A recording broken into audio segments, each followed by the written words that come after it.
Fotografernya ini setiap kali mencetak dari kamera film, dari roll kamera yang dijepretkan ke Sai Baba, selalu muncul wajah Yesus. Makanya berkata, wahai Sai, kenapa setiap kali saya mencetak foto saya, foto Anda di kamera saya ini, selalu wajah Yesus yang muncul. Coba lihat, ketika diperlihatkan, oh, itu reinkarnasi saya yang terakhir, kata dia.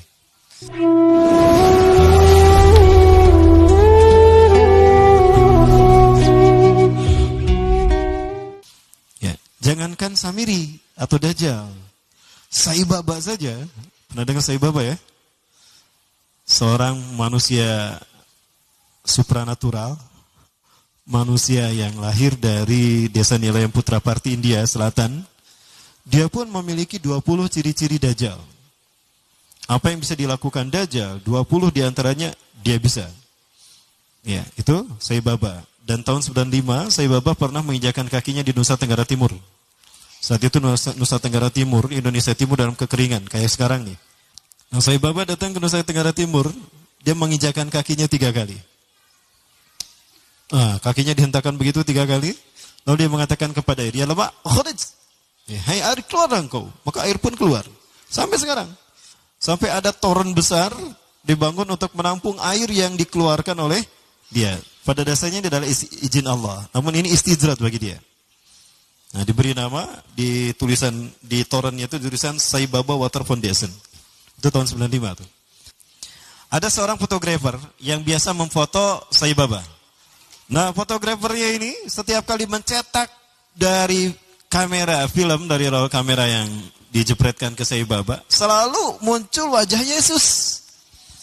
Makanya berkata, wahai Sai, kenapa setiap kali saya mencetak foto saya, foto Anda di kamera saya ini, selalu wajah Yesus yang muncul. Coba lihat, ketika diperlihatkan, oh, itu reinkarnasi saya yang terakhir, kata dia. Itu reinkarnasi yang terakhir. Dan sebentar lagi dia akan datang. Kapan? Ya, sekitar 8 tahun lagi. Ada pesawat di Venezuela ketika take off, baru 2.000 atau 3.000 kakian, itu terjadi turbulensi. Ya, pilotnya sudah pasrah saat itu. Kopilotnya keluar dan berkata, siapa di antara kalian yang menjadi pengikut Sai Baba? Ternyata pramugarinya, saya. Cepat berdoa untuk Sai Baba, minta kepadanya agar dia menolong kita. Maka dia kemudian masuk ke ruangan tertentu, dia berdoa kepada Sai Baba. Entah gimana doanya. Wes bablas angine, wes bablas angine. Mungkin begitu ya wiridnya. Apa yang terjadi? Awan berkumpul membentuk tubuh Sai Baba setengah badan.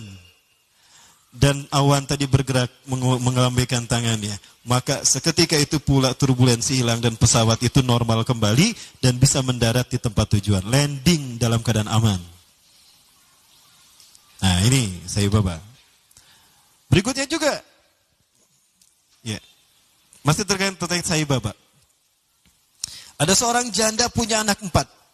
Dia datang pada Sai Baba dan berkata, wahai Sai, Anda adalah Tuhan kami. Anda Tuhan saya.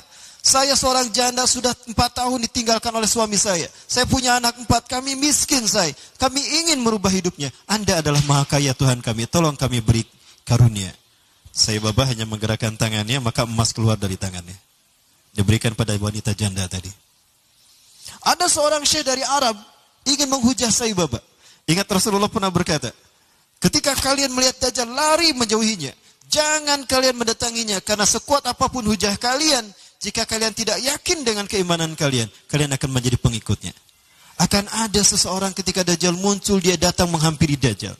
Yahujja bihujatihi. Dia menghujah dengan kemampuan pikirnya.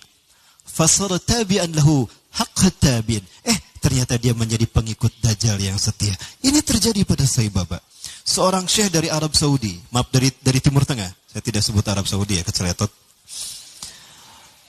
datang menghampiri Sai Baba. Sai Baba berkata begini, kamu ragu saya Tuhan kamu? Coba apa yang bisa dilakukan Tuhanmu, saya akan melakukannya. Maka apapun yang diminta oleh syekh tadi, Sai Baba melakukannya. Maka apa yang terjadi?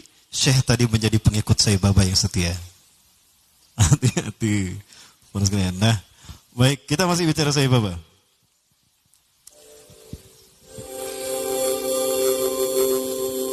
Penuh sihir kan tatapannya ya? Begitulah Dajjal. Dajjal lebih dahsyat daripada ini. Suatu saat Sai Baba pernah diundang ke Amerika. Sekelompok petinggi militer angkatan darat Amerika kehilangan sebuah dokumen. Dan yang tahu hanyalah seorang jenderal yang bernama Conner. Jenderal Conner ini sudah meninggal. Maka dipanggillah Sai Baba. Ketika Sai Baba datang ke jasad Jenderal Conner, dia menaburkan tepung vibuti. Nanti saya perlihatkan tepung vibutinya insyaallah. Ya. Menaburkan tepung vibuti yang langsung keluar dari tangannya entah dari mana. Maka dengan cara diusap, sebagaimana Nabi Isa AS membangunkan jasad yang sudah mati. Maka apa yang terjadi? Jenderal Conner bangun. Maka ditanya, di mana arsip itu? Oh, arsipnya di sana. Dia pergi, diantar pakai mobil, dibukakan arsipnya. Ketemu arsipnya. Udah ketemu arsip nama, plak deh, maut deh gitu. Itu jin yang masuk ke dalam tubuh Jenderal Conner. Kalau Nabi Musa alaihissalam menghidupkan yang sudah meninggal dalam kisah sapi betina Al-Baqarah itu nyata betul-betul hidup. Di mana dipukul dengan sebagian dagingnya kan? Fadribuhu bi ba'diha. Pukul dengan sebagian dagingnya. Itu betul-betul hidup. Sama Nabi Musa ditanya, "Man qatalaka? Siapa yang membunuhmu?" Culang-cilang, mana yang ngebunuh saya? Oh, itu. Qatalani banu akhi. Udah gitu mati lagi. Ya, tuh anak-anak saudaraku, keponakanku yang membunuh saya. Udah gitu mati lagi. Nah, dia pernah melakukan apa yang semacam hal itu ya. Jenderal Conner pun bangun. Kemudian ada hal yang menarik lagi terkait dengan Sai Baba. Saya coba perlihatkan tepung vibuti yang dia keluarkan. Yang dengannya dia menyembuhkan orang yang buta. Ya, menyembuhkan orang yang membangunkan orang yang sudah mati. Tapi sekali lagi, ini biiznillah. Dengan izin Allah, Allah mengizinkan kepadanya untuk melakukan itu sebagai sebuah istidraj. Apa istidraj? Rangsangan. Ya. Apakah dia mau bertobat atau kembali kepada Allah Subhanahu wa taala?